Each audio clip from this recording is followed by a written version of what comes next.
क्या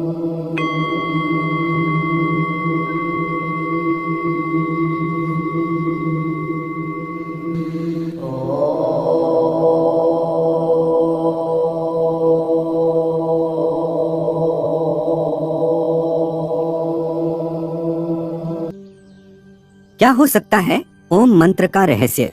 हमें यह तो पता ही है कि ओम मंत्र के उच्चारण से मन को शांति मिलती है और सकारात्मकता बढ़ती है। परंतु क्या इसके अतिरिक्त भी ओम मंत्र का कोई गूढ़ रहस्य है? ओम का रहस्य जानने से तुम्हें ब्रह्मांड के सीक्रेट कोड 369 में से 3 नंबर वाली पहली चाबी मिल जाएगी, जिससे आप सबसे बड़े खजाने के सभी ताले खोल सकते हैं और संसार में सबसे अमीर व्यक्ति भी बन सकते हो। और साथ में यह भी जान सकते हो कि आत्मा क्या है, मोक्ष क्या है, ब्रह्मा क्या है, तुम संसार में क्यों आए हो और तुम्हारा उद्देश्य क्या है। और अगर तुमने ओम के रहस्य को नहीं जाना तो तुम्हारे पास अरबों खरबों रुपए होने के बावजूद भी तुम संसार के सबसे गरीब और भीखमंगे व्यक्ति ही रहोगे। और ओम मंत्र का यह रहस्य तुम वेदों और उपनिषदों से प्राप्त कर सकते हो, लेकिन अगर तुम्हारे पास इतना समय नहीं है कि तुम इनका अध्ययन कर सको, तो आपको हमारी इस प्रस्तुति को अंत तक एकाग्रचित्त होकर जरूर देखना चाहिए। ओम सनातन धर्म का प्रतीक है और यह शिव का भी प्रतीक है। ओम एक ऐसी ध्वनि या मंत्र है जो अनगिनत रहस्य को अपने अंदर समेटे हुए है। और अमेरिका की ऑक्सफोर्ड यूनिवर्सिटी में डायरेक्टर रह चुके पीटर रसेल ओम मंत्र पर गहन अध्ययन कर रहे हैं और उन्होंने E=mc² को ओम=mc² के समकक्ष बताया है। और वो कहते हैं कि यह सूत्र चेतना की अभिव्यक्ति को दर्शाता है। ओम ही ब्रह्मांड की एक ऐसी ऊर्जा है जिससे यह ब्रह्मांड बना है। यूनाइटेड स्टेट में अलग अलग जगह पर रिसर्च चल रहा है कि ओम की ध्वनि का हमारे शरीर पर क्या असर पड़ता है। इस रिसर्च में जब अलग अलग ध्वनि को ऊंची आवाज में बजाया जाता है तो हर ध्वनि का असर शांत पड़े पानी पर अलग अलग पड़ता नजर आता है, लेकिन ओम की ध्वनि का असर पानी पर सबसे अलग पड़ता है। रिसर्चर खुद हैरान थे कि ओम की ध्वनि के बजने पर पानी पर ऐसी आकृति बनती है जैसे कि सनातन धर्म में बताए गए श्री यंत्र की आकृति होती है। ओम के सिवा कोई ध्वनि ऐसी आकृति नहीं बनाती थी। रिसर्चर ने बताया कि ओम की ध्वनि बहुमूल्य ज्ञान का खजाना है। और जब प्राचीन काल में एक सन्यासी को लगा कि गुप्त मंत्र से बड़े बड़े खजाने के ताले तोड़े जा सकते हैं, तो यह सन्यासी गुप्त मंत्र की तलाश में एक बड़े आश्रम में जाता है। वहाँ के आचार्य से कहता है कि आप मुझे मूल्यवान गुप्त मंत्र दीजिए। तो आचार्य ने कहा कि मैं तुम्हें गुप्त मंत्र तो दूंगा, लेकिन तुम्हें सालों तक यहाँ रहकर सेवा करनी होगी। सन्यासी ने सेवा करते करते सालों बिता दिए। एक दिन सन्यासी आचार्य के पास गया और बोला कि अब तो वह गुप्त मंत्र मुझे दे दीजिए। तो आचार्य ने कहा कि ठीक है, तुम मेरे नजदीक आओ, मैं तुम्हारे कान में वह गुप्त मंत्र कहूँगा। सन्यासी नजदीक गया तो आचार्य ने ओम मंत्र दिया। सन्यासी खुश हो गया, वह वहां से चला गया और ओम का जाप करने लगा, लेकिन कोई धन की प्राप्ति नहीं हुई। तो उसे संदेह हुआ कि आचार्य ने उसके साथ धोखा किया है। वह जब बाहर निकला तो एक माँ उसके बेटे को बुला रही थी कि ओम बेटे यहाँ आओ। तो सन्यासी चौंक गया, क्योंकि यहाँ तो किसी के बेटे का नाम ही ओम था। जब वह और आगे गया तो कुछ ब्राह्मणों को देखा जो हरि ओम बोल रहे थे। सन्यासी ने कहा, अच्छा, यहाँ भी ओम बोला जा रहा है। सन्यासी रास्ते में और आगे बढ़ा तो कुछ विद्यार्थियों को ओम शांति ही बोलते हुए सुना। तो सन्यासी कहने लगा, कहीं आगे ओम बोला जा रहा है तो कहीं वाक्य के पीछे ओम बोला जा रहा है। इस ओम मंत्र को तो सभी जानते हैं, तो यह ओम का मंत्र कैसे गुप्त मंत्र हो सकता है? निश्चित ही मेरे साथ धोखा हुआ है। वह अपने आचार्य के पास गया और कहने लगा, आचार्य, आपने मुझे यह कैसा मंत्र दिया है? इसे तो हर कोई जानता है, तो फिर यह कैसे गुप्त मंत्र हो सकता है? आप मुझे कोई दूसरा गुप्त मंत्र दीजिए जिससे मुझे खजाने की प्राप्ति हो। आचार्य बोले, ठीक है, मैं तुम्हें दूसरा गुप्त मंत्र दूंगा, लेकिन तुम्हें मेरा एक काम करना होगा। आचार्य भीतर जाकर एक पत्थर लेकर आए और सन्यासी से बोले, यह लो सन्यासी, इसे बाजार में ले जाओ और इसका मूल्य जानकर आओ। याद रहे, इस पत्थर को बेचना नहीं है। सन्यासी पत्थर को लेकर बाजार में गया और सब्जी वाले को दिखाया।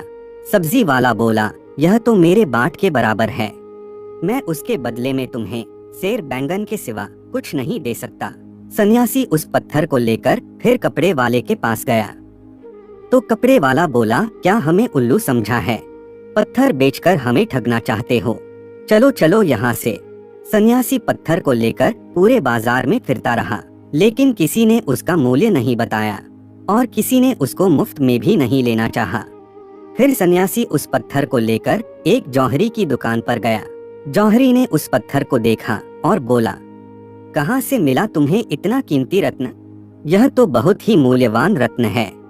मेरे पास तो इतना धन ही नहीं है कि मैं यह रत्न खरीद सकूं, और पूरे राज्य में शायद ही कोई ऐसा होगा जो इसे खरीद सकेगा।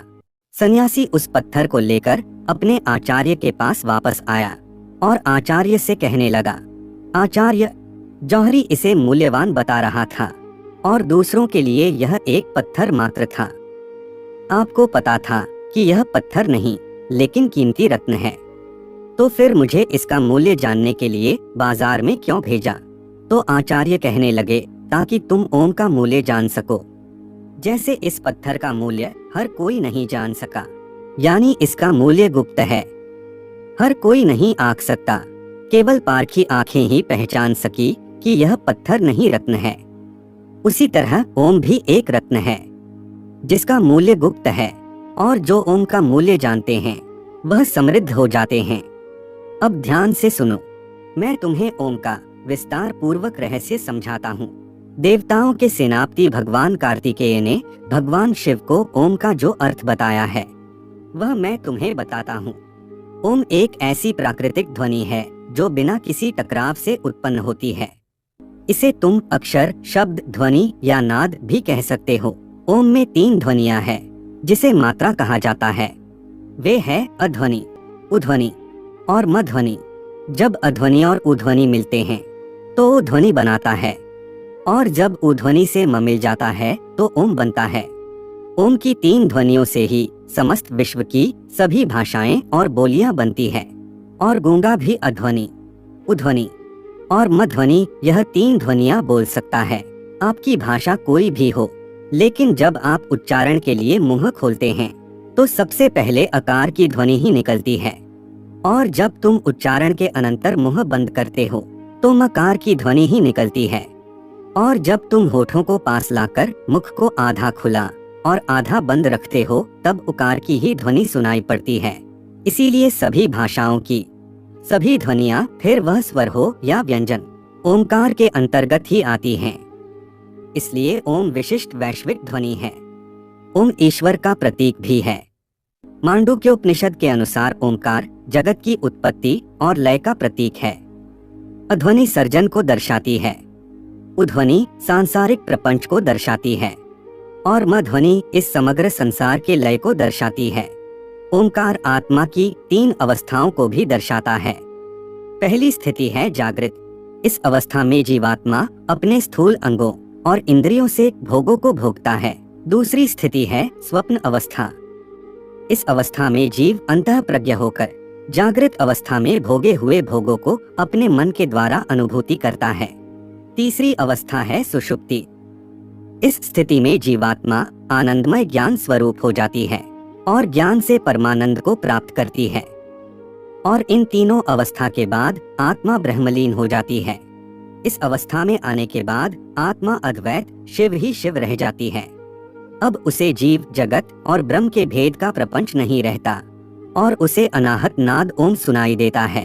अनाहत नाद कोई ध्वनि नहीं है, लेकिन अनाहत एक अनुभूति है जिसमें आत्मा कहती है कि अहम ब्रह्मास्मि, शिवोहम, मैं ही ब्रह्म हूँ, मैं ही शिव हूँ, मैं ओमकार हूँ, मैंने ही जगत के रूप में अपना विस्तार किया है, मैं ही शेर हूँ जो मेरे ही हिरण रूप को मारने जा रहा हूँ, मैंने ही अपने पुत्र के रूप में जन्म लिया है, और मैं ही मेरे माता पिता के रूप में जन्म ले चुका हूँ। इस संसार में केवल मैं ही हूँ, मेरे सिवा कोई नहीं है, बोलने वाला भी मैं ही हूँ, और सुनने वाला भी मैं ही हूँ।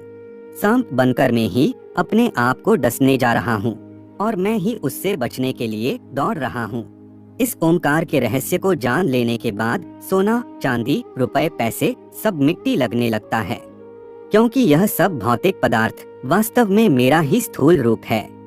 मैं तो इतना अमीर हूँ कि यह घर, यह जमीन, यह पृथ्वी, यह तारामंडल ही नहीं, पूरा ब्रह्मांड ही मेरा है। और ऐसे कितने ब्रह्मांड होंगे जो मेरे ही अंग है। तो मेरे जितना अमीर कौन हो सकता है जब मुझे इतना बड़ा खजाना मिल रहा है। मैं क्यों इन किलो 100 किलो सोना, चांदी और रुपए पैसे के पीछे भागूं? और इस खजाने को खोलने के लिए मैंने 3 नंबर की चाबी दी है, ओमकार, जो अब मैं तुम्हें बताता हूँ। मूल नैसर्गिक ध्वनियाँ 3 है, अध्वनि, उध्वनि और मध्वनि। नैसर्गिक रंग 3 है, लाल, पीला और नीला। प्रकृति के मूल लक्षण 3 है, नाम, रूप और गुण। शरीर की तासीर 3 है, कफ, पित्त और वायु। ब्रह्मांड की स्थितियाँ 3 है, उत्पत्ति, पालन और प्रलय। और उनके देवता भी 3 है, ब्रह्मा, विष्णु और महेश। पदार्थ के मूल तत्व 3 है, न्यूट्रॉन, प्रोटॉन और इलेक्ट्रॉन। पहले आयाम 3 है, लंबाई, चौड़ाई और गहराई। और इन 3 नंबर की चाबी को जितना गहराई से अध्ययन करोगे और उसकी गहराई में जाओगे, तुम मुझे ही पाओगे, नहीं अपने आप को ही पाओगे, क्योंकि इस संसार में तुम्हारे सिवा दूसरा कोई है ही नहीं।